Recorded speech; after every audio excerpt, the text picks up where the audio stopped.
qof insaan ah oo bilaadan ahay qof insaan ah bilaadan ahayna waa iska fududahay aniga qabiir ah adina wax barta talaka qabiirka ka weyn okay qabiir soo dhow qabiir balas kabiir waxa waa in cilmi badan yaqaan waxna laga faa'iidaa maxaa cilmi qanaada iyo faacaya oo aan hay bilaadan ahayn meel kale u raadin qamar sugaani waa ninkii ugbad aragsan furay nasiina ku daray riyaan bajaaj ag fadhiya nafar ilaahay janna la doontay oo naarta u socdo waaye isana bilaadan noocaas oo kala dhaha marka noocaas waa waa ilaa qof ilaahay janna la rabo laakiin asaga naarta u socdo marka waa kaasa qamar sugaani waa meel kale u raadin insaan waa bilaadan bismillah ninkii ugbad aragsan soo furay nasiina ku daray riyaan bajaaj ag fadhiya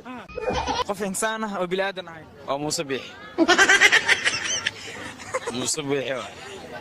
موسى بيحوا بنادم معنا إنسان ولكن بنادم معنا because ده بين صد سنة كوالانو دولة ذاتين أنت كده على قو بدأ يدي إيمنا صد سنة هذه كده بروقة كنا ولا أنا سام بدأ يدي إيمنا العقد بدأ أسكت ما شاء سام شغل الآن واسكش جيفة سام صدق توقع لي لسه عايز بنادم يمرقوا إيه واحد جرم بين